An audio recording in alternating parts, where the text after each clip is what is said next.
Su servidor Pedro Robles, jefe del Departamento de Campañas de Prioridad Nacional de la Dirección General de Sanidad Vegetal del SENASICA, agradece profundamente la invitación que nos extiende el OIRSA a SENASICA y a la Dirección General para compartir en esta ocasión, en este segundo curso de manejo integrado del Guanglongbing de los cítricos en la región del OIRSA, las experiencias que hemos tenido en México durante los últimos 10 años. Por supuesto, también quiero agradecer al ICDF de Taiwán. Sabemos que este fondo ha estado apoyando con recursos económicos, pero también con ciencia y tecnología que se ha generado en Taiwán a varios países de la región del OIRSA. En el caso de México, como les señalaba anteriormente, tenemos 10 años de experiencia con relación al Guanglongbing de los cítricos. De estos 10 años hemos aprendido una serie de situaciones, por supuesto hemos sido exitosos en algunas, pero también en las otras hemos reconocido que hay que trabajar para mejorar los resultados que hemos venido observando. Así entonces, con base en esos 10 años de experiencia, yo quisiera iniciar compartiendo con ustedes 5 mensajes para que aquellos países que aún no tienen el problema o aquellos otros que apenas lo han detectado puedan enfocar sus esfuerzos en ese sentido.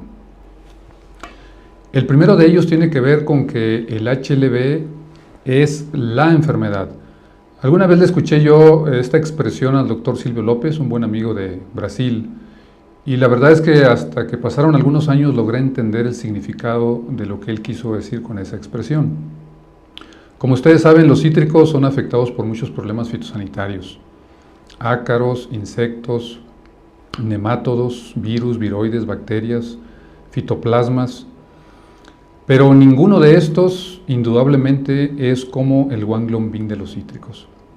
Así entonces es fundamental que entendamos, cada uno de los actores que participamos en el manejo de este problema, lo que significa el tamaño del HLB.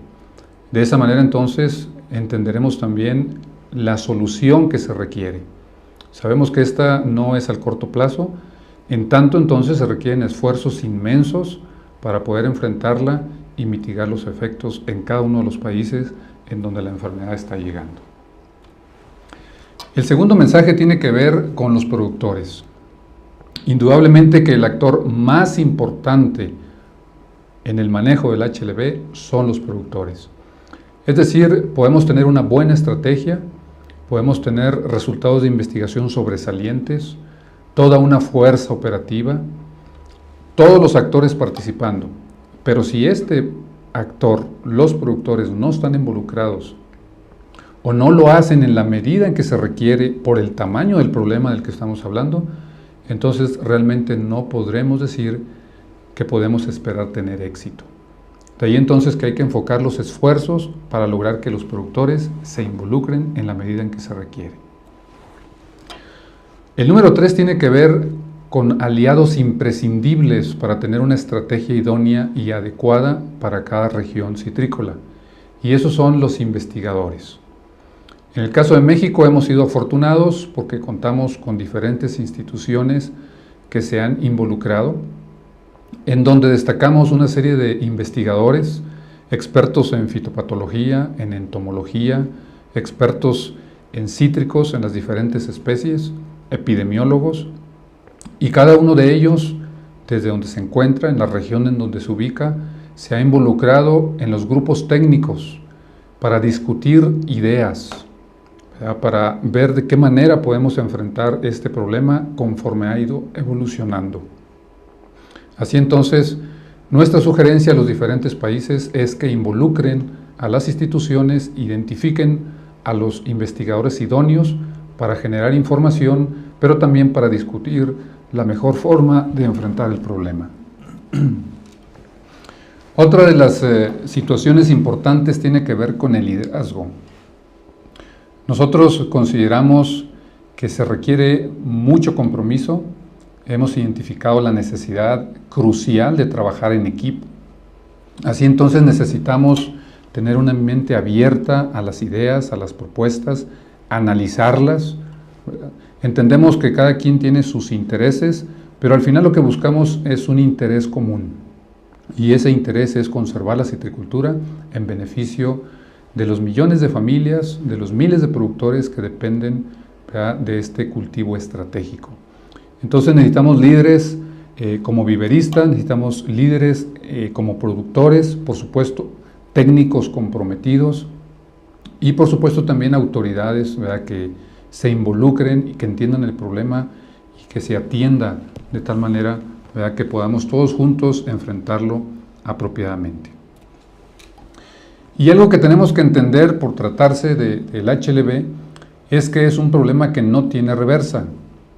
Es decir, cuando el HLB llega y se establece en una región, dicha región citrícola ya no volverá a ser la misma. Las circunstancias cambian. El problema es muy grande, impacta seriamente en la citricultura. Por tal motivo podemos aseverar que no es posible que la citricultura vuelva a ser la misma que antes. Con estos 5 mensajes yo prácticamente quiero destacar, ¿verdad?, la problemática de la que estamos hablando y de los esfuerzos que se requieren para poder enfrentarla apropiadamente. Así entonces, pues reitero las gracias al OIRSA, al ICDF por invitarnos a este segundo curso y voy a tratar de explicar estos 5 mensajes que di anteriormente a través de esta presentación a la que yo he titulado El dragón amarillo en la citricultura de México. Probablemente a algunos les cause la atención o les llame la atención el hecho de que le llamemos dragón amarillo. Esta es otra de las cosas que hemos aprendido. Nosotros por algunos años quisimos en todos los foros y en todas partes, toda la divulgación y la capacitación, siempre hacer énfasis en el nombre oficial de esta enfermedad, en Wanglong-Bing. Sin embargo, cuando se hicieron algunas evaluaciones de los trabajos de divulgación que estábamos realizando, encontramos que al productor le era más atractivo llamar a la enfermedad como dragón amarillo. Así entonces, es interesante, es conveniente que al ir avanzando en las estrategias entendamos que estas van a ser dinámicas y que cuestiones tan sencillas como estas es posible que tengamos que hacer ajustes. Yo entiendo que muchos de los escuchas de esta presentación son ya expertos en el tema, pero también entiendo que muchas otras personas se están involucrando recientemente, entonces voy a mencionar de manera muy rápida algunas cuestiones sobre el Wanglong-Bing de los cítricos y su vector. Como se sabe, este problema pues ya tiene más de 100 años, de que por lo menos se hablaba de que existía por ahí. Se dice que es originario de China. A través de la historia se le ha llamado de diferentes maneras. En Sudáfrica le llamaron greening o enverdecimiento por el tipo de síntomas que ocasiona en la fruta. Luego le llamaron la enfermedad del dragón amarillo, la enfermedad de los brotes amarillos, pero en los últimos años finalmente se determinó que el nombre oficial debiese ser Wanglong-Bing o HLB, que es como le conocemos comúnmente. Entonces, el Wanglong-Bing en español sería la enfermedad de los brotes amarillos. Si ustedes observan esa planta, entonces podemos identificar perfectamente esos brotes amarillos. Aquí vemos una sección de la planta en la parte inferior, otros brotes en la parte media y otros más en la parte superior. Algunos indican que se observa incluso lo que se le conoce como el dragón amarillo. Si usted lo logra identificar, pues ahí lo podrá ver. Si no, entonces en la siguiente diapositiva se lo presentamos. Ese sería entonces el HLB o dragón amarillo. También nos hemos encontrado en el transcurso de estos últimos años las diferentes opiniones, no solamente aquí en México, sino en otros países de Centro y Sudamérica, en donde siempre se tiene la esperanza de que en nuestro país las cosas van a ser diferentes, que a lo mejor lo que ha ocasionado en Florida, en Brasil, en Sudáfrica o en China, eso no va a ocurrir acá. Sin embargo, cuando vemos, por ejemplo, la sintomatología de la enfermedad en esos otros países, encontramos que no hay muchas diferencias. Estas son unas fotografías del doctor Joseph Bové, uno de los expertos en el mundo en el tema y que lamentablemente falleció hace poco tiempo. Entonces, él nos mostraba aquí los síntomas del HLB precisamente allá en China y usted puede observar, si conoce esto en campo, que prácticamente es el moteado que hemos visto en nuestros países. Aquí vemos ese mismo síntoma en Sudáfrica y podemos observar que prácticamente es el mismo. Luego, de los síntomas que se han observado allá en Sao Paulo, también podemos observar que es el moteado típico y algunas otras como las Islas Verdes y otros más que se han relacionado con la enfermedad. De tal manera que cuando el problema llega a México, esta es la primera planta que encontramos allá en la península de Yucatán, una planta de lima mexicana con síntoma, pues vemos que no es diferente. Entonces tenemos que entender que la enfermedad es un tipo de patógeno que donde quiera que haya cítricos, ahí va a estar su vector y no va a ser diferente. Por lo menos debemos pensarlo de esa manera para asimilar que tenemos que trabajar seriamente en la atención del mismo. Como antecedentes, por allá en los 50s se identificó que este patógeno, esta bacteria se diseminaba a través de injerto, de tal manera que eso inmediatamente nos hace pensar en el material propagativo que estamos utilizando en nuestro país. También en los 60s se identificó que eran cílidos los que estaban involucrados en la diseminación de este patógeno.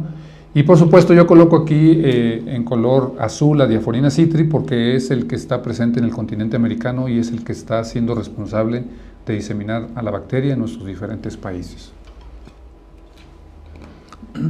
Otros datos importantes es que este problema está restringido al floema, no ha sido posible aislarlo. Y algo que queremos destacar es que no existe tratamiento para eliminar la bacteria una vez que ésta se estableció en la planta. Esto es sumamente importante, sobre todo en las regiones, en los países donde la enfermedad se detecta por primera ocasión, porque siempre van a aparecer por ahí algunas personas o empresas que dicen que tienen la cura mágica para la enfermedad. La realidad es que la ciencia y la tecnología han demostrado que esto aún no es posible. Por supuesto hay muchos esfuerzos, muchos recursos, muchos investigadores trabajando en el tema para lograr encontrar pronto precisamente un tratamiento, pero hoy por hoy eso no es posible. Un dato importante, el número 4 que usted ve ahí, y que muchas veces cuando hablamos con los productores o en los diferentes foros omitimos mencionarlo, pero que generalmente se pregunta, es el hecho de que no afecta a los seres humanos ni a los animales.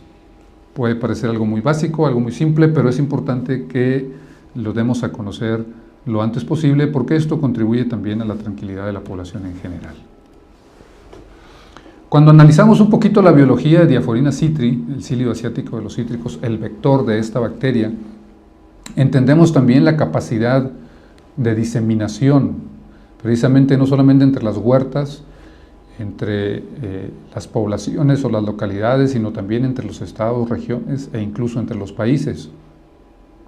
Si usted observa en el lado izquierdo, ahí observamos una fotografía con 12 insectos, 12 adultos del cílido asiático.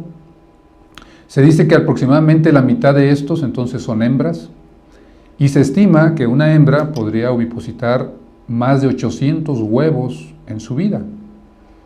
Así entonces estamos hablando que tan solo estos insectos que usted ve ahí en esa hoja, entonces podrían dar lugar a casi 5,000 huevos, 5,000 adultos. Y si de estos la mitad es hembra, entonces imagínese usted la capacidad entonces que tiene, no solamente reproducirse, sino que además si ésta tuviese en su interior a la bacteria, la capacidad de este insecto para diseminar el problema en la huerta y con las huertas vecinas.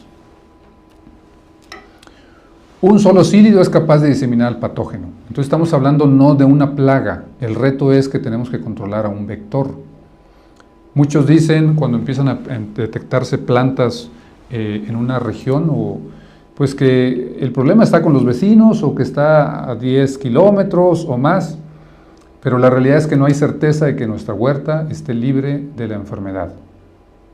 ¿Por qué? Porque aunque no haya síntomas, si hay cílidos, es muy posible que haya cílidos que estén infectivos y que ya estén diseminando el problema y que veamos los síntomas en las siguientes semanas o en los siguientes meses.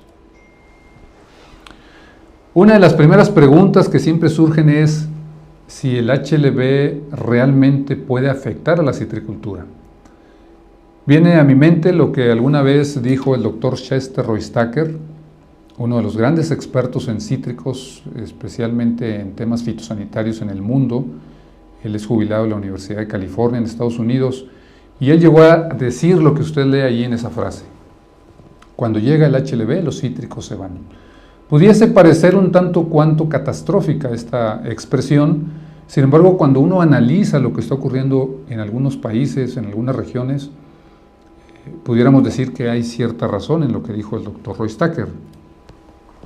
Y entonces, recientemente también se publicó un artículo en donde se hacía esa pregunta: ¿será posible que por causa del HLB lleguemos a tener un mundo sin naranjas?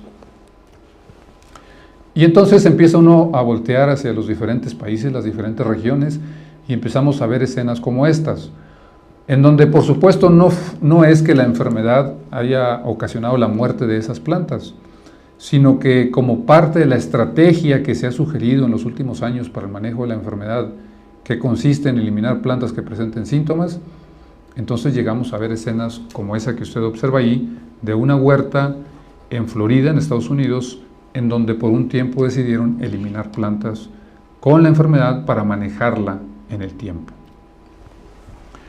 Uno de los países que ha sufrido bastante por el HLB es nuestro hermano Cuba.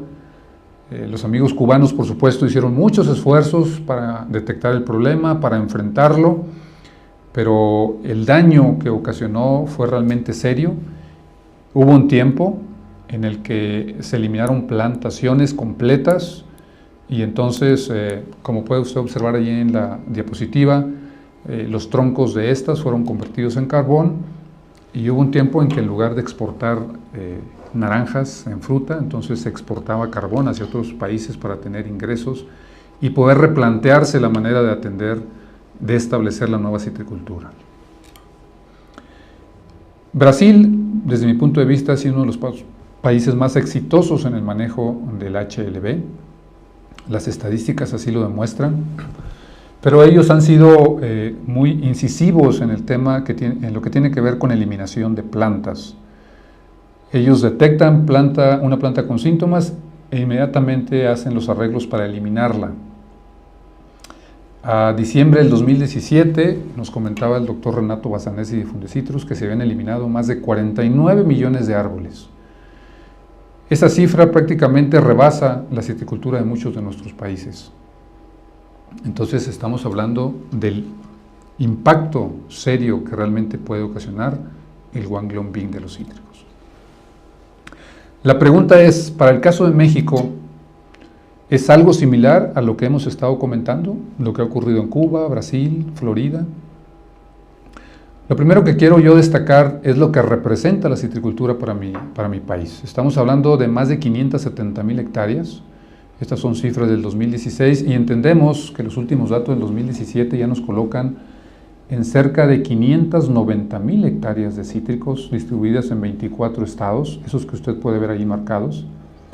Entonces, la citricultura es estratégica para la economía agrícola de México. Hablar de citricultura en México inmediatamente nos lleva a Veracruz, en donde tenemos casi 250,000 hectáreas, y pensar también en Michoacán, en donde tenemos un poco más de 50,000 hectáreas. En el caso de Veracruz, especializada principalmente en naranja, aunque también destaca en la producción de lima persa, y en el caso de Michoacán, principalmente en lo que tiene que ver con la lima mexicana. Entonces estamos hablando de un sector estratégico para la economía agrícola del país, en donde por supuesto tenemos una serie de eslabones que se benefician de los cítricos, empezando por los viveristas, por supuesto los productores, que es el eslabón más grande, pero también hay muchos empaques, muchos exportadores, y en el caso de nuestro país, desde hace algunos años, estos eslabones se han agrupado a través de los sistemas producto. Tenemos 3 sistemas productos cítricos que representan las naranjas, las mandarinas y toronjas, el sistema producto limón mexicano, como su nombre lo indica, representa a los 4 estados que producen lima mexicana, y el sistema producto limón persa, que es el más joven, pero que también trabaja muy fuerte para proteger a la lima persa al país. Entonces hablamos de una cadena sumamente importante para México. Así entonces, nosotros le pedimos al IICA, Instituto Interamericano de Cooperación para la Agricultura, que nos dijera en un estimado cuál sería el potencial de daño para México a la llegada del HLB. Lo que ustedes ven aquí es un segundo documento que ellos nos actualizaron en el 2014. Si observan, las pérdidas que estimaban era hasta el 100% de pérdidas de limón mexicano y el 19% de lima persa para el año 2017. Y para la región Golfo, que es donde se encuentra la zona citrícola más importante del país, reitero, el estado de Veracruz, ellos hablaban de que se perderían hasta 91,000 toneladas de naranja. Este tipo de información es muy importante, es de mucho valor para tomar decisiones estratégicas. Más adelante vamos a comentar si realmente esto ocurrió. Nosotros entonces iniciamos en el 2008 las actividades relacionadas con el Guanglongbin de los cítricos e iniciamos pues básicamente con la vigilancia epidemiológica fitosanitaria. Habíamos escuchado que el problema estaba presente en Sao Paulo, en Brasil, ya había reportes en Florida, en Cuba, entonces nosotros iniciamos en el 2008 las acciones en nuestro país. Si ustedes observan entonces, primero hubo que capacitar a nuestros técnicos de laboratorio para hacer el diagnóstico a través de PCR. Entonces uno de los técnicos del Centro Nacional de Referencia se trasladó a laboratorios en Estados Unidos, el USDA nos apoyó en ese sentido, eso fue en agosto del 2007. A principios del año 2008, nuestros técnicos que operan en campo, entonces fueron trasladados también a Florida para que conocieran la sintomatología que se observaba en las huertas de ese lugar. Nos apoyaron algunas empresas, por supuesto. Trabajamos toda una estrategia, de tal manera que en mayo del 2008, como pueden observar allí en la fotografía de la planta, de la parte baja, entonces hicimos nuestro primer taller internacional sobre HLB y el cilio asiático de los cítricos, en donde dimos a conocer cuál era la estrategia que íbamos a utilizar en México, pero además trajimos expertos de varios países para que la conocieran y entonces pudiéramos debatir si era lo correcto o hacer ajustes. Nosotros hemos tenido una estrategia dinámica, año con año va cambiando según el estatus fitosanitario y según las necesidades que se vayan presentando. Entonces en el 2008 iniciamos con la vigilancia y el siguiente año, en 2009, encontramos por primera ocasión la enfermedad en México. Yo les mostraba anteriormente los síntomas de la primera planta de lima mexicana que encontramos. Eso fue en el municipio de Tizimín, Yucatán, en julio del 2009. Y a finales de ese año, en diciembre, encontramos también en plantas de lima mexicana de Puerto Vallarta, Jalisco, en la otra parte de nuestro país, la presencia de la enfermedad. Entonces son dos brotes totalmente alejados, bajo diferentes circunstancias. En el caso de Tizimín, básicamente era ahí en algunos pueblos, algunas aldeas a la costa del mar, en donde esa fruta la utilizaban básicamente para los turistas. Y el estado de Yucatán básicamente se considera un estado productor de naranja, un poco de limones.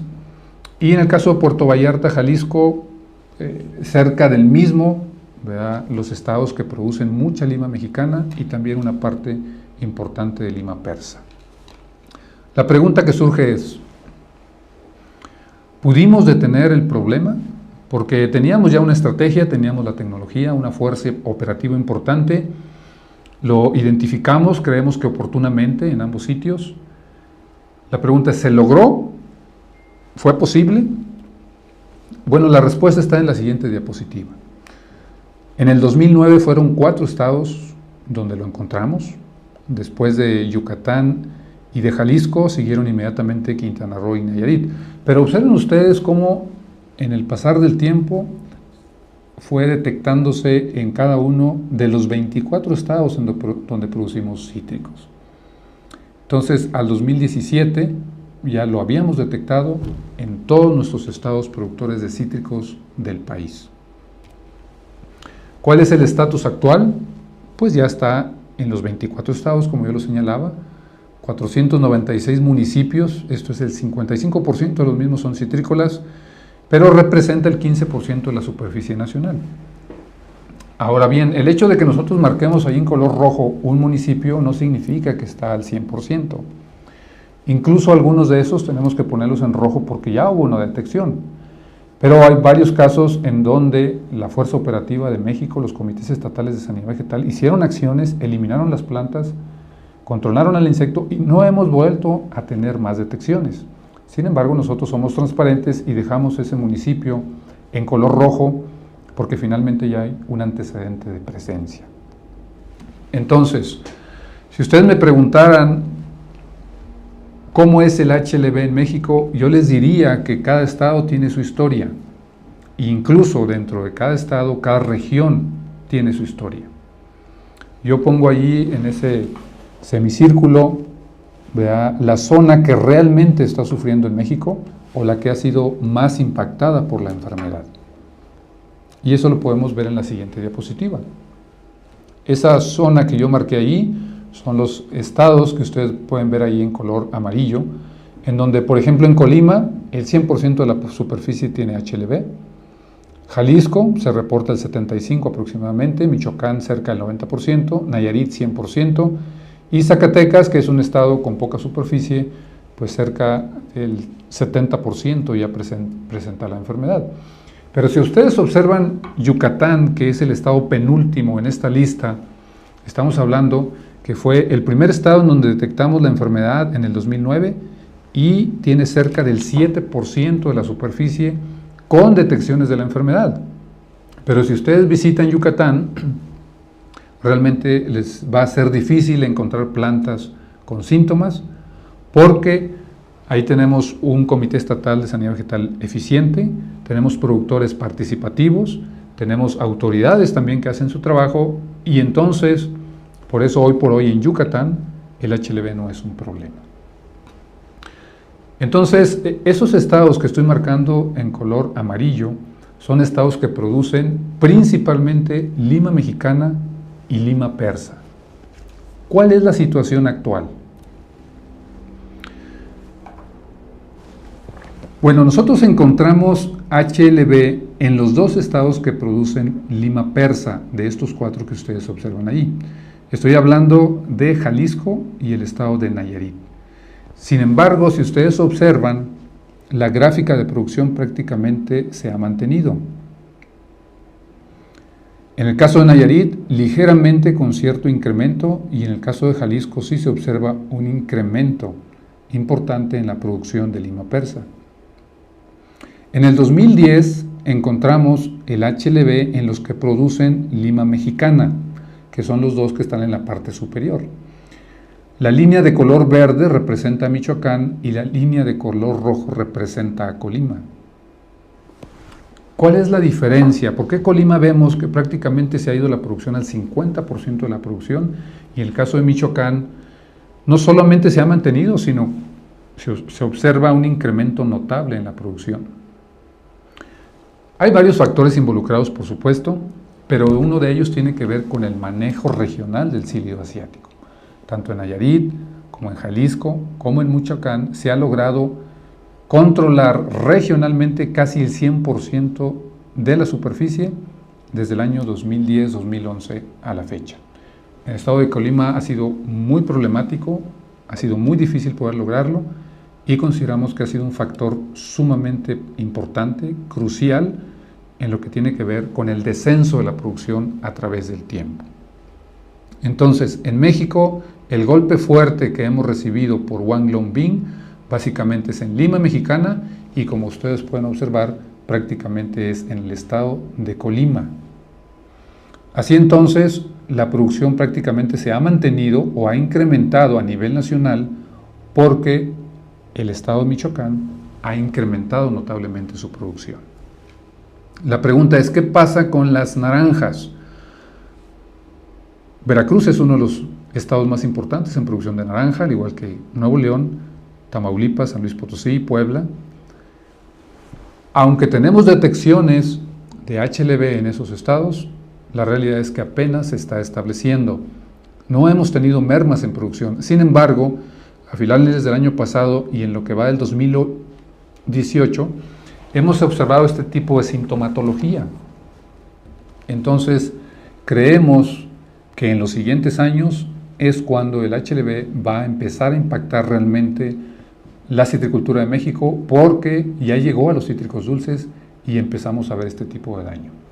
En el caso de lima mexicana, sí afecta de alguna manera la bacteria a lo que tiene que ver la fruta, pero no de manera importante, de tal manera que si los productores le brindan nutrición, pueden obtener una buena producción de calidad, menos producción, pero los ingresos que obtienen por la venta de ese producto, tanto nacional como internacionalmente, les da para mantenerse produciendo.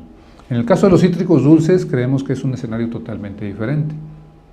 La bacteria, como pueden observar ustedes, ocasiona que la fruta se deforme, ocasiona que la fruta pierda su calidad en lo que tiene que ver con el jugo, mucha de la fruta se cae, así que se requiere una manera diferente de atenderla, y por eso consideramos que el segundo golpe de la enfermedad en México será precisamente en los cítricos dulces.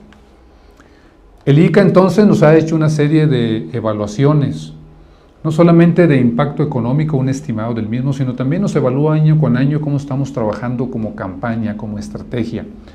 Y las gráficas que ustedes observan aquí, pues nos indican que la citricultura se mantiene e incluso con cierto incremento. La pregunta entonces continúa en el aire. ¿Se puede detener la enfermedad? Como observamos en el caso de México, avanzó rápidamente a los 24 estados. Lo que sí es posible es retrasar el impacto, y ese impacto va a depender en gran medida de lo que hagan los diferentes actores, considerando por supuesto, como señalábamos al principio, al productor como el actor más importante. ¿Qué hemos hecho entonces nosotros en México para que ese impacto se retrase lo más posible?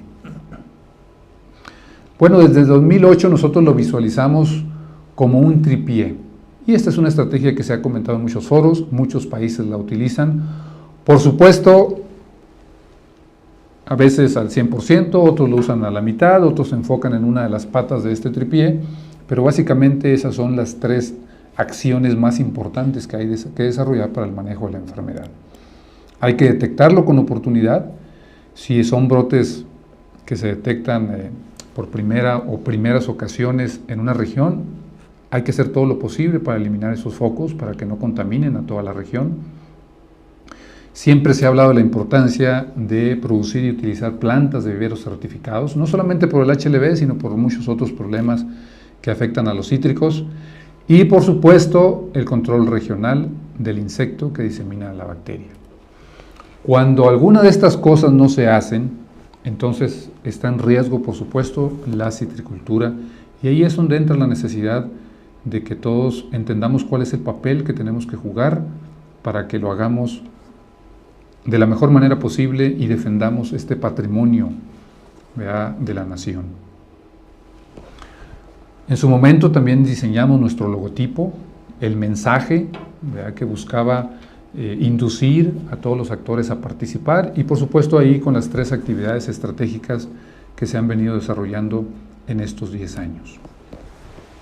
La primera de ellas entonces es la detección y eliminación de plantas enfermas.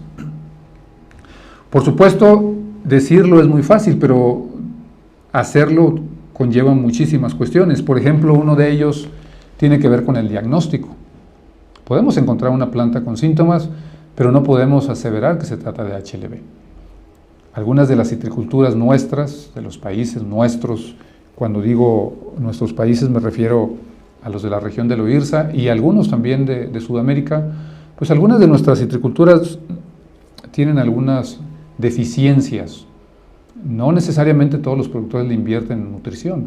Entonces los síntomas de HLB se confunden, por supuesto, con deficiencias y con otros problemas. De ahí la necesidad de tomar muestras, pero tenemos que tener suficiencia de diagnóstico. Entonces hay que asegurar de que haya laboratorios en los diferentes países. En el caso de México, tenemos el Centro Nacional de Referencia, tenemos también la Estación Nacional de Cuarentena y Saneamiento Vegetal, que son los laboratorios oficiales, pero en el transcurso de los años también se han aprobado y se han acreditado laboratorios particulares para que presten el servicio de diagnóstico. Si ustedes observan del 2008 al 2017, se analizaron más de 200,000 muestras.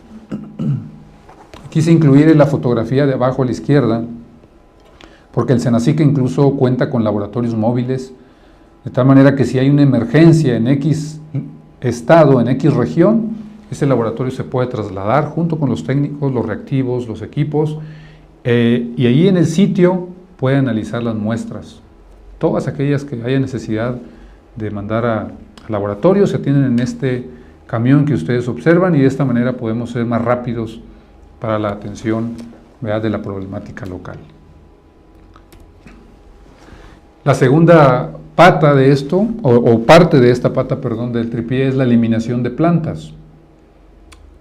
Podemos detectarlas, pero si no se eliminan, pues entonces pues estamos dejando un foco. Hoy por hoy en México, en aquellos estados con alta incidencia de la enfermedad que yo mencionaba anteriormente, Colima, Jalisco, Nayarit, Michoacán y Zacatecas, no se eliminan plantas con la enfermedad, porque eso implicaría eliminar el 100% de la citricultura, así que eso no es posible. Por lo tanto, los esfuerzos en esa región de los productores, de los investigadores, están enfocados principalmente a alargar la vida productiva de las plantaciones de limón mexicano y de limón persa. En el resto de los estados, cuyo estatus es muy diferente, condiciones muy diferentes, entonces ahí tenemos que trabajar con la autorización y participación de los productores para eliminar plantas. Y por supuesto que hoy por hoy se siguen eliminando plantas en México, ¿verdad?, pero no es por ley, sino que es más por sensibilización, porque el productor lo entiende, está consciente de lo que implica dejar una planta que esté enferma con HLB. Por supuesto, esto no ha sido fácil. Ha habido muchos esfuerzos de capacitación, de entrenamiento, de divulgación, de comunicación del riesgo, y en cierto momento en la historia del HLB en México se identificó como necesario alguien que facilitara el que el productor se sensibilizara y participara. Y entonces apareció el técnico facilitador. Cada detección que hacemos, sobre todo en traspatios o en huertas comerciales, las primeras detecciones del problema, entonces implementamos protocolos. Hay todo un sistema, toda una forma, un procedimiento de cómo implementar un protocolo para atender el tema, delimitarlo, eliminar plantas, controlar el sílido, regresar para ver si eso ha sido manejado. Entonces hemos implementado más de 630 protocolos. Quiero regresar un poquito al tema facilitador. En nuestra estrategia ya estaban todos los actores de alguna manera participando, pero identificábamos que había alguien que nos hacía falta para poder lograr que el productor y el viverista participara en la parte que le compete en este tramo de responsabilidad. Y encontramos que era necesario involucrar a antropólogos, sociólogos rurales, y como se puede ver ahí en la fotografía, ahí es un técnico, en este caso del estado de Hidalgo, en donde hubo una detección, y entonces hay que juntar a los productores, todos ellos pequeños, con pequeñas superficies, y entonces ver la manera de hacerles saber el problema que se ha detectado en su región y lo que se espera de ellos para que se logre manejar. Este técnico ha sido fundamental en los estados en donde se ha visto la necesidad de contratarlo. Y de esa manera es como hemos venido eliminando plantas. Ustedes observan, por ejemplo, hay un traspatio en Guaymas, Sonora, 2 plantas, la del lado izquierdo incluso muy bonita, verde, frondosa, pero el resultado del laboratorio nos indica que eso es positivo a HLB, a lo mejor es una pequeña hoja o es todo un brote, pero es positivo, y entonces hay que trabajar para lograr lo que se observa del lado derecho, en donde finalmente el propietario de esa casa nos dejó eliminar esa planta. Eso implica un esfuerzo, requiere tiempo, requiere recursos, pero se hace en beneficio de esa región.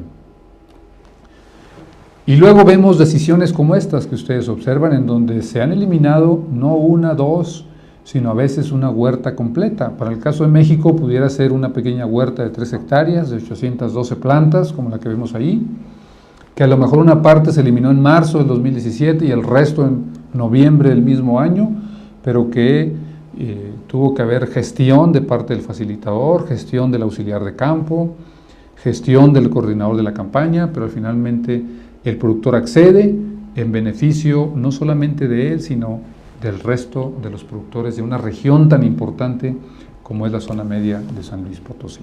Entonces, sí seguimos eliminando plantas en México, pero, reitero, cuando se logra que el productor acceda, incluso que él participe. La segunda pata de este tripié tiene que ver con las plantas de viveros certificados, lo que estamos llevando a las huertas, a una huerta nueva o lo que se está replantando en una huerta que ya tiene algunos años de haberse establecido. Bueno, la historia del viverismo en México se remonta al año 2000, 2002 aproximadamente.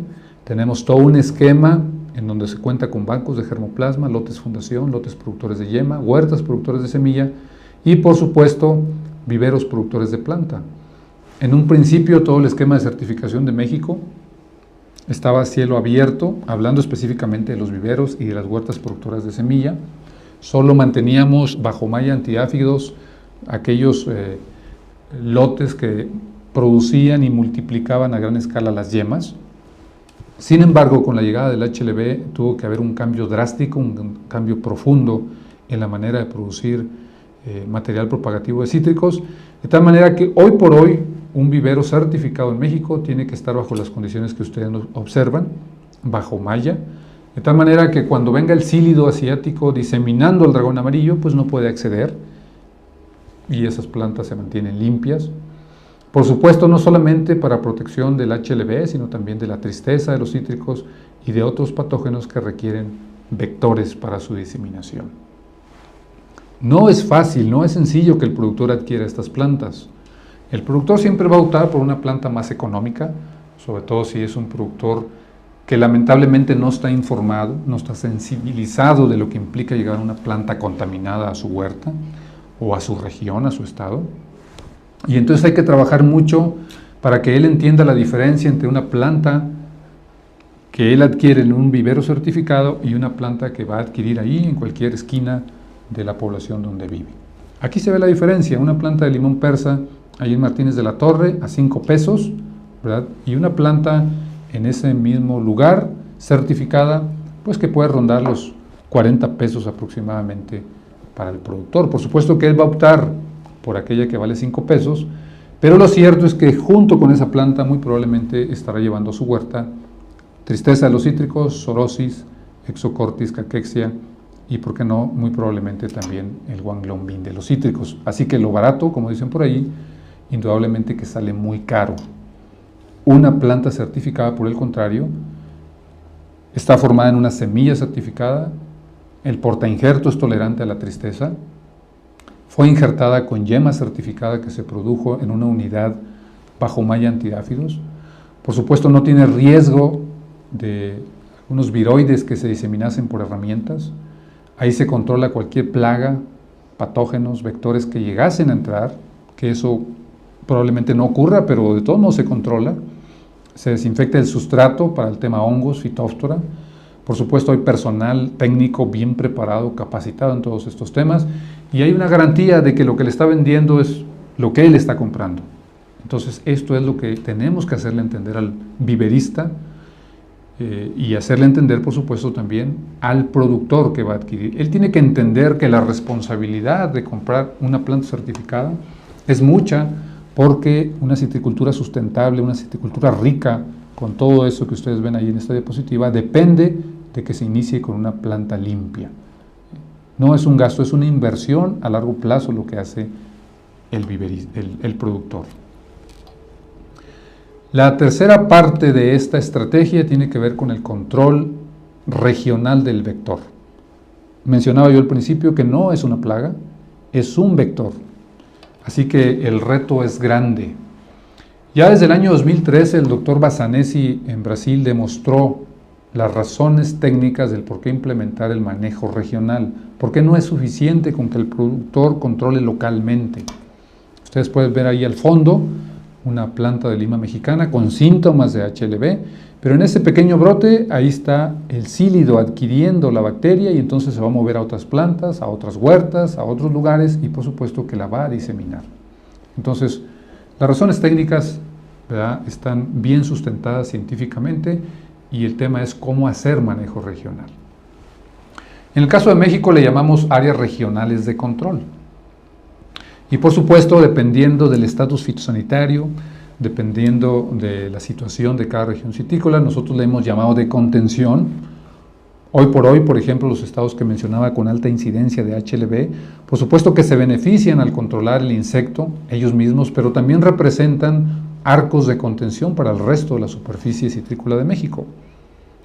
Tenemos estados como Veracruz y Puebla, por ejemplo, que comparten zonas citrícolas, así que hay que trabajar en arcos compartidas. Hay que poner de acuerdo a 2 estados, a 2 autoridades, a 2 técnicos, a 2 productores para tener éxito en el manejo de esas arcos.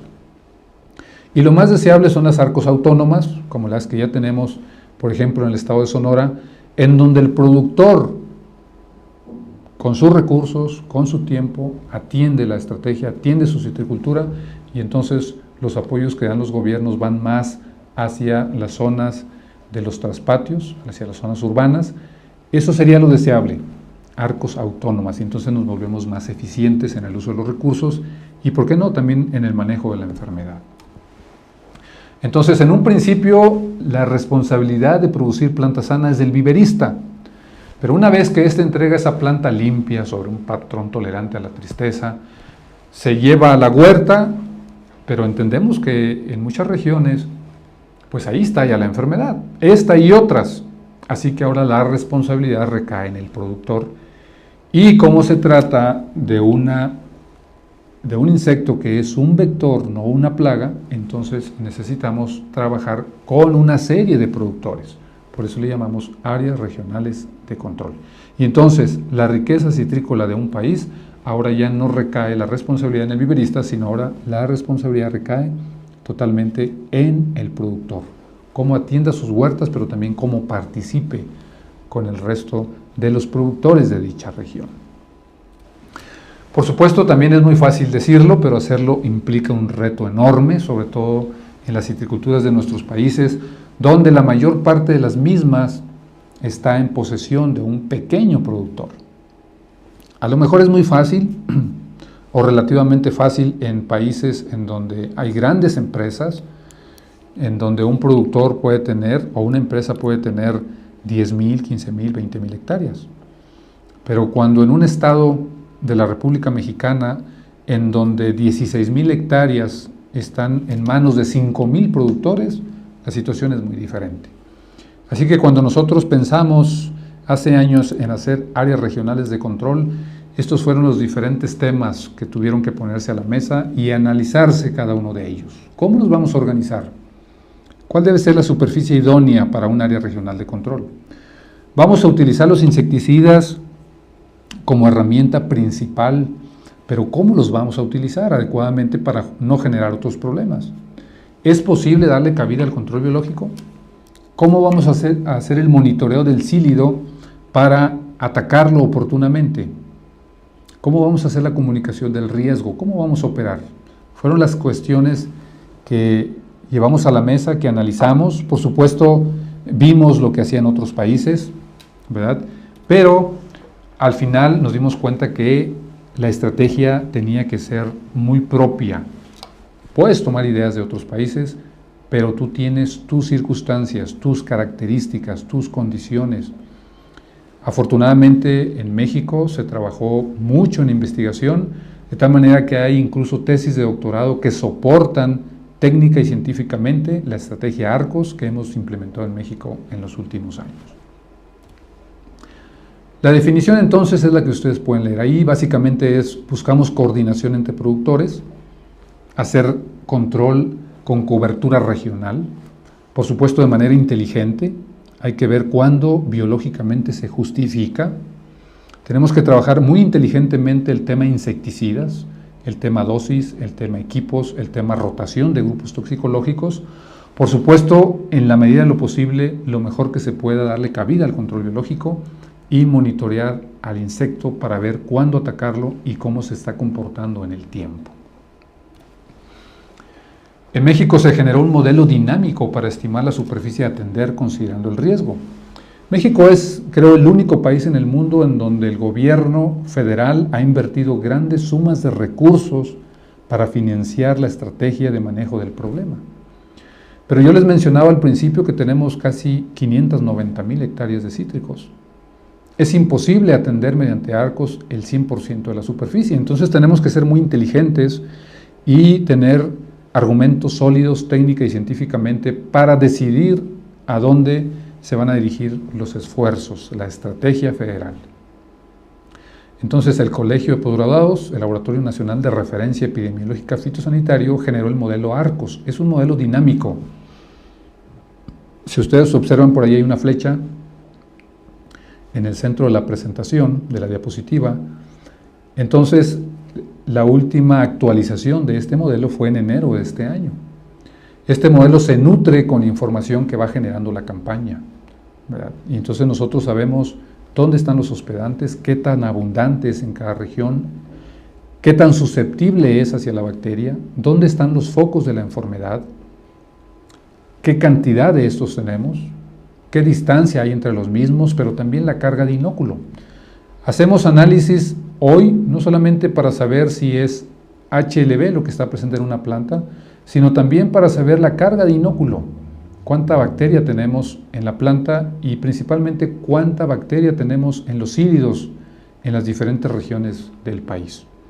Toda esta información va hacia este modelo y el modelo entonces nos dice cuántas arcos tendríamos que estar estableciendo cada año en el país, pero también por estado, cuál es la superficie idónea de cada área regional de control y cuál sería el centroide de dicha arco, que está determinado mucho, ¿verdad?, por la dirección y velocidad del viento en cada una de las regiones.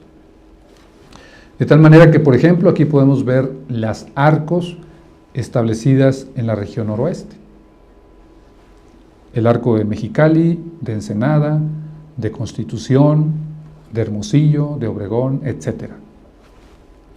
Y en la siguiente podemos ver las arcos de la región península. Cada uno de los 24 estados, entonces, a través de este modelo dinámico que va cambiando año con año, podemos identificar cuántas arcos y de qué tamaño y dónde debemos establecerlas. Mencionaba yo anteriormente que hay que trabajar de manera inteligente y ahí es donde entra toda la información que nos generan los investigadores. Cada región, por supuesto, es diferente. No es lo mismo la lima mexicana de Colima que la naranja dulce de Hermosillo, Sonora, y el limón italiano de Ciudad Victoria, Tamaulipas, o la lima persa de Martínez de la Torre. Por supuesto que son especies diferentes y en cada uno de estos estados, en cada una de estas regiones hay condiciones diferentes. Entonces se ha tenido que generar información, ¿verdad?, de cuándo son las brotaciones y con base a esas brotaciones, por supuesto, entendemos que inmediatamente se vienen las altas poblaciones del sílido. Algunas naturalmente bajarán por cuestiones de precipitación intensa y de esa manera, con los grupos técnicos que hemos formado en cada uno de los estados, se determina cuándo debería ser la aplicación regional estratégica para cada una de esas regiones. Una vez definido entonces cuándo se debe de realizar ese control regional, ¿verdad?, se analiza también cuál es el insecticida más idóneo. A lo mejor debe ser un aceite, a lo mejor debe ser un jabón o debe ser una molécula un poco más residual. En esta diapositiva podemos observar el ejemplo de un área regional de control. Mucha de la superficie citrícola de México está establecida junto a poblaciones urbanas. Epidemiológicamente eso es un problema, porque en esas regiones urbanas, por supuesto que hay muchas plantas de cítricos en traspatios o en las calles. Entonces, la estrategia nuestra básicamente es, en las huertas, atender el insecto vía insecticidas, aceites o jabones, todos ellos, por supuesto, con un registro ante la autoridad sanitaria, que es la que lo autoriza. En las zonas urbanas utilizamos Tamarixia radiata, este parasitoide, ¿verdad?, que también el gobierno federal produce. Si ustedes ven las cifras ahí del 2010 al 2017, más de 50 millones que son, dicen, que son liberados en las diferentes traspatios, zonas urbanas, que están aledaños a las áreas regionales de control, pero que también pueden utilizarse en las huertas abandonadas.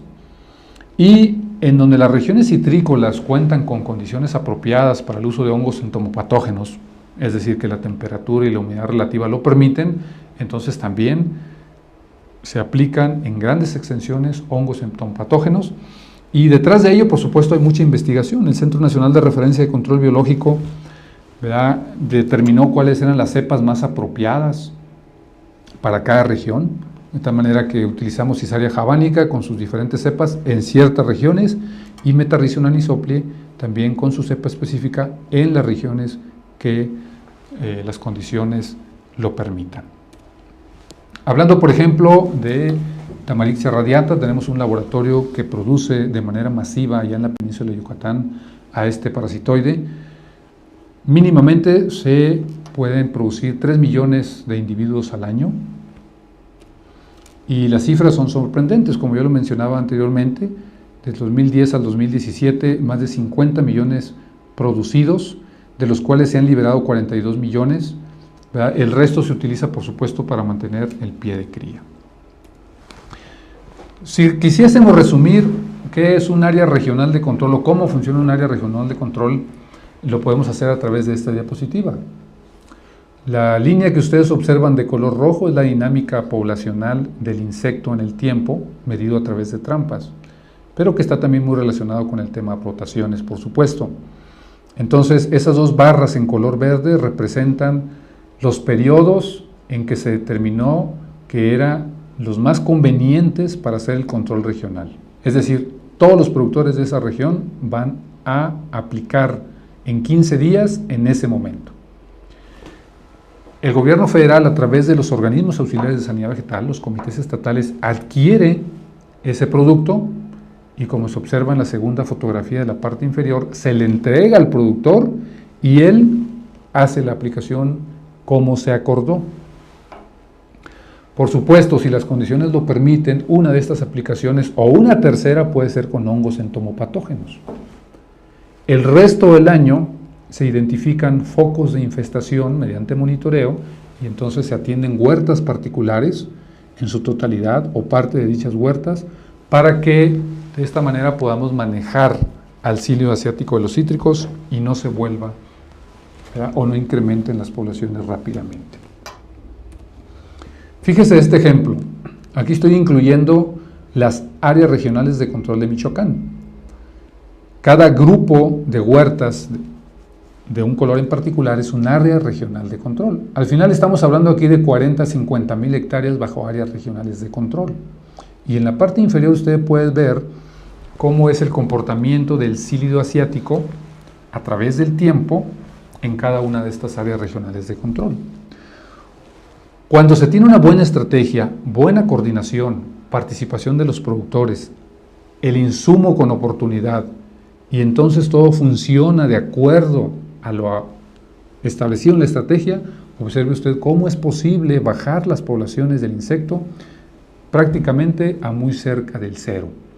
Y con ello, por supuesto, se contribuye a disminuir la diseminación del problema, no solamente en ese estado, sino también en los estados vecinos.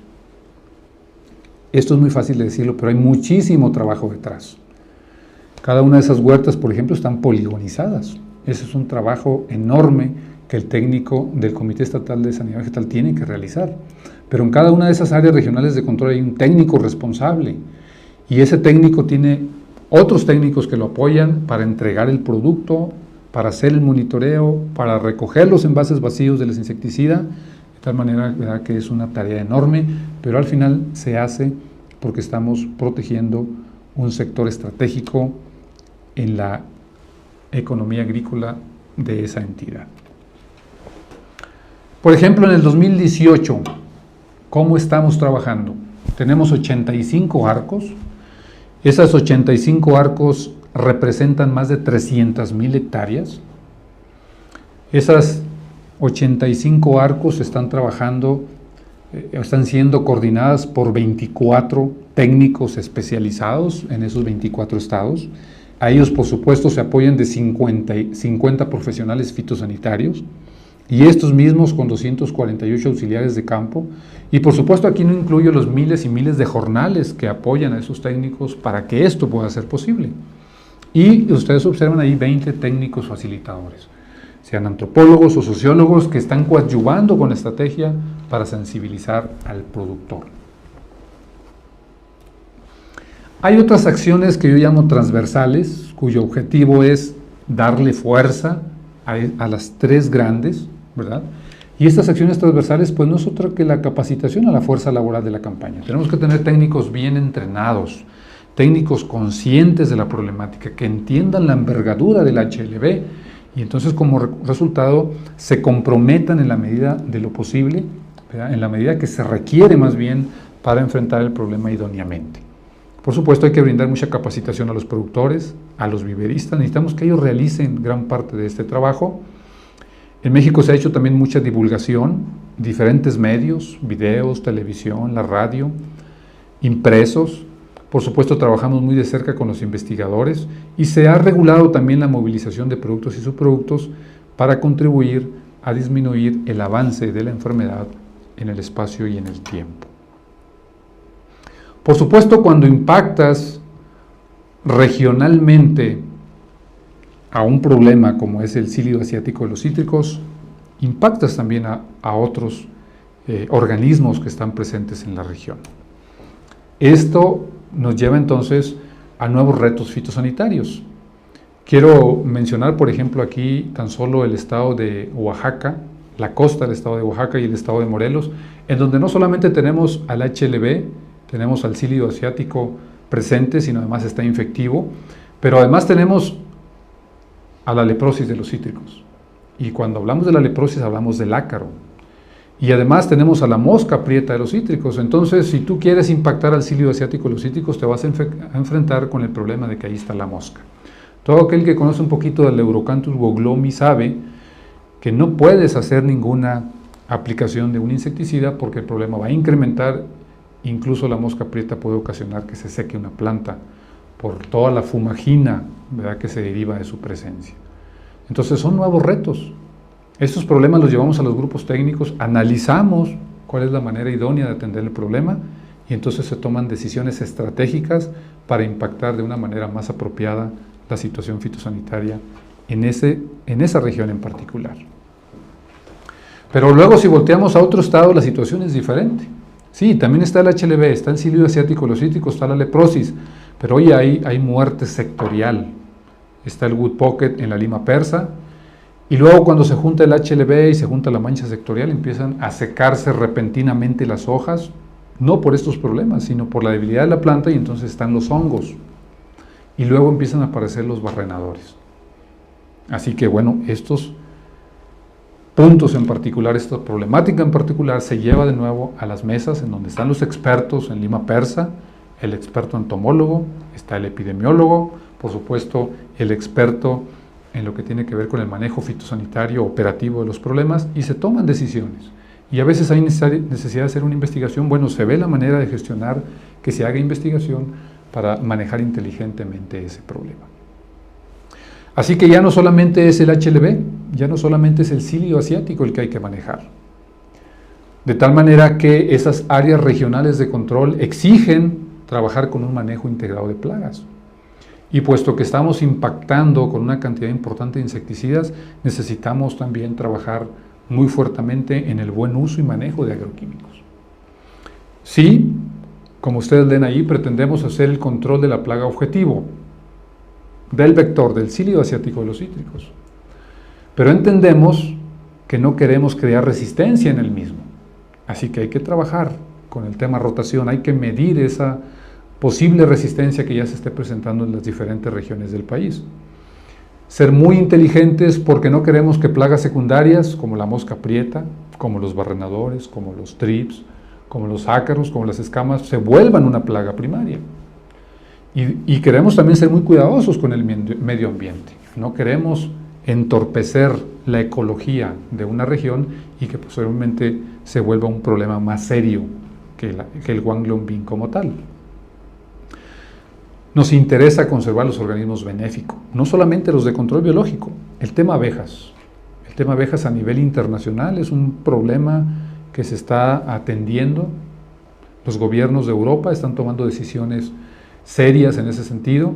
Varias de esas decisiones ya están repercutiendo en los países que les proveen de fruta, que les proveen de jugo. Nos interesa, por supuesto, proteger las abejas y, por supuesto, pues queremos evitar residuos en fruta, en jugo y en aceite. México es un productor importante también en la producción de aceites esenciales. Al final entonces tenemos que trabajar hacia una citricultura sustentable. En un principio yo les presentaba una diapositiva que decía que cuando el HLB llega, los cítricos se van. Lo que observamos entonces y lo que exige de nosotros es que trabajemos para que, aunque llegue el HLB, aunque el HLB se establezca, nosotros sigamos teniendo una citricultura, pero ahora va a tener que ser una citricultura diferente. Nuestro punto de vista entonces es que cuando llega el HLB, la citricultura se transforma. Y se transforma desde el técnico, el productor, el viverista, el investigador, las instituciones. Todos tenemos que transformarnos en la forma en que hacemos las cosas. Reiteramos, el elemento más importante contra el HLB en esta batalla, ¿verdad?, es el productor, pero se requiere voluntad. Si tenemos voluntad, es posible.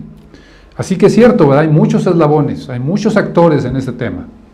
Está el INIFAP, está el Estado, está Senacica, están los viveristas, están los municipios, por supuesto OIRSA hace sus esfuerzos, la Red Interamericana de la Citricultura también hace sus esfuerzos, ¿verdad?, la FAO, pero el eslabón más importante son los productores. Tienen que entender, ¿verdad?, el tramo de responsabilidad que les corresponde para enfrentar este problema. Por supuesto, se están dando los elementos. En un principio veíamos lo que hacía Brasil, lo que hace Florida.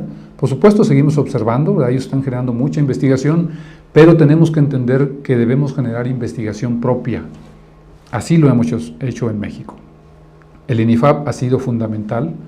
Si ustedes observan, por ejemplo, allí el primer proyecto dice desarrollo de protocolos para el muestreo, monitoreo y toma de decisiones para el manejo del vector del Guanglongbing. Iniciamos con una estrategia. Nos funcionó hasta de cierta forma, hasta cierta medida, pero una vez que se hizo investigación local, entendimos que teníamos que hacer ajuste y por supuesto que se hace. Cuando nosotros impactamos regionalmente el sílido asiático de los cítricos, hay efectos, no solamente en el insecto, sino también en otros. Y entonces hay que evaluarlos y por supuesto tomar decisiones en ese sentido. Cuando impactamos mediante áreas regionales de control en toda una región del sureste del país, ¿verdad?, hay resultados. Entonces hay un grupo de investigadores que están evaluando ese impacto y que nos ayudan para tomar decisiones y hacer ajustes en dicha estrategia. Cuando hacemos el control en huertas adultas es diferente a lo que ocurre en huertas jóvenes. Bueno, hay que evaluar qué es lo que está pasando y a lo mejor eso nos ayuda a tomar decisiones del qué hacer en una huerta joven y qué hacer en una huerta adulta. Probablemente sea muy diferente lo que haya que realizar. Si estamos controlando el sílido asiático en 300,000 hectáreas, lo estamos sometiendo a presión. Bueno, vía el Colegio de Posgraduados, por segunda o tercera ocasión, estamos realizando ya un proyecto, en esta ocasión en los 24 estados, para determinar la susceptibilidad de Diaforina citri a los diferentes insecticidas, no solo los que estamos aplicando en la estrategia, que son 2 aplicaciones regionales, sino los muchos que utiliza el productor por su cuenta. Los resultados de esta investigación entonces nos ayudan a determinar la conveniencia de seguir utilizando esos mismos ingredientes o, si es necesario, por supuesto, utilizar ingredientes diferentes y, de ser necesario, se hace el ajuste correspondiente. Decíamos entonces que no solamente tenemos presencia de HLB, también tenemos presencia de leprosis y en algunas huertas tenemos ambos problemas. Bueno, necesitamos conocer qué está pasando con el virus de la leprosis, el citoplasmático, el nuclear, cuáles son los ácaros que están involucrados, cómo se están dispersando. Si queremos manejar regionalmente al sílido, ¿estamos impactando también al ácaro? Entonces también se financian proyectos de investigación en ese sentido. El tema HLB ha ocasionado entonces un reto en donde ahora en esta ecuación tenemos que meter no solamente al HLB, sino también a la leprosis. Tenemos también ahora brotes de tristeza. Por supuesto, tenemos exocortis, tenemos orosis, y hay otros problemas que nos amenazan. El cancro de los cítricos está aquí en la frontera con Texas, en Estados Unidos. No hemos detectado la clorosis variegada, no tenemos mancha prieta, hay otros problemas que están fuera de México, pero bueno, probablemente un día lleguen. Así que reconocemos que es necesario trabajar de manera integral la problemática fitosanitaria de los cítricos. Y hoy por hoy ya se está desarrollando un proyecto de investigación para fortalecer precisamente la atención integral. Al final lo que deseamos tener es un sistema integral fitosanitario de los cítricos. El objetivo es la sustentabilidad productiva del cultivo. Queremos prevenir riesgos regionales, establecer estrategias regionales de manejo de plagas ya presentes, pero de una manera inteligente, con criterios epidemiológicos, criterios económicos, ambientales, operativos, y que al final podamos tomar decisiones regionales para el manejo epidemiológico del cultivo de los cítricos. Nosotros estamos esperando ya en el 2019 empezar a trabajar ya no con una campaña para el manejo del HLB, sino con una campaña que nos permita atender los diferentes problemas fitosanitarios que aquejan a los cítricos, pero de manera regional. En un principio comentaba yo que recibimos mucho apoyo del USDA. Ellos nos apoyaron capacitando a nuestros técnicos en lo que tiene que ver con el diagnóstico. Quiero comentar también que el primer equipo de PCR que tuvimos en la Estación Nacional de Cuarentena y Saneamiento Vegetal en Querétaro fue donado precisamente por el USDA. Nos dieron la oportunidad de estar allá en Florida para conocer los síntomas, conocer sus estrategias. Y por supuesto que hemos trabajado muy de la mano en estos 10 años de experiencia con HLB en México. Recientemente, como pueden ver ustedes en esta diapositiva, se actualizó un plan de trabajo con el que veníamos ya intercambiando apoyos, comunicación y demás. En julio del 2018 se firmó, pero si ustedes observan ya no solamente por el tema Wanglongbing, ahí aparece ya el tema cancro, que está en la frontera de Texas con Tamaulipas. Se habla de leprosis, que lo tenemos en México, establecido y diseminándose, ellos no lo tienen, pero también se incluye el tema mancha negra, que ellos lo tienen en Florida, pero no lo tenemos nosotros en México. Entonces, mi mensaje es, necesitamos trabajar de manera coordinada y en equipo, no solamente al interior de nuestros países, sino también con nuestros países vecinos y con otros más allá que no sean nuestros vecinos. De esta manera, entonces, yo he querido platicar con ustedes lo que hemos trabajado en México en los últimos años. Agradezco muchísimo nuevamente al OIRSA, al Organismo Internacional Regional de Sanidad Agropecuaria, quien durante toda su historia se ha esforzado por trabajar no solamente en el tema cítrico, ¿verdad? En el tema langosta, por ejemplo, el tema cocotero, plátano y muchos otros problemas, ¿verdad? Que afectan a estos cultivos y a otros más. Les agradezco mucho, por supuesto también al ICDF, que sé que ha apoyado, como mencionaba yo al principio, a varios países de la región del OIRSA. Nosotros en Senacica estamos abiertos a cualquier pregunta, cualquier tema del que podamos nosotros fortalecer las estrategias que ustedes tienen, con mucho gusto. Y en esta última diapositiva que estoy yo aquí incluyendo, en donde además de que aparece ahí la página web del Senacica, el correo de un servidor, quise incluir a los técnicos que fueron parte del equipo, ¿verdad? Son técnicos que atienden de manera regional el problema. Nosotros tenemos entonces en cada estado a un coordinador estatal. Por ejemplo, en la parte noreste del país tenemos a un coordinador en Tamaulipas, un coordinador en Nuevo León, San Luis Potosí, Veracruz, Hidalgo, pero aquí desde oficinas centrales en el Senacica está su coordinador regional. Entonces, del lado izquierdo ustedes ven a la ingeniera Cristina, ella nos apoya coordinando a los estados del centro del país. Inmediatamente después está el ingeniero José Antonio, que él nos apoya coordinando la región de la península. La ingeniera Norma Edith, ella coordina el noroeste. El ingeniero Pedro Sánchez coordina la región de Veracruz y los estados vecinos del mismo.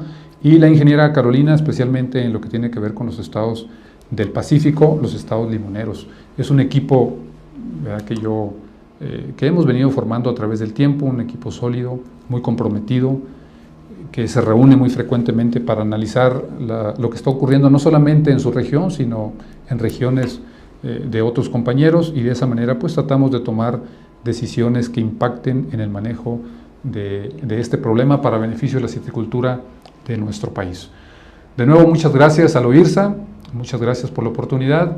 Estamos abiertos a cualquier pregunta que nos hagan llegar por los diferentes medios. Y básicamente es la información que yo quería presentarles. Su servidor Pedro Robles, estamos allí en Sanidad Vegetal, y con mucho gusto les podemos atender en cualquier tema relacionado con los cítricos en aspectos fitosanitarios bajo la responsabilidad de la Dirección General de Sanidad Vegetal y del SENASICA. Muchas gracias.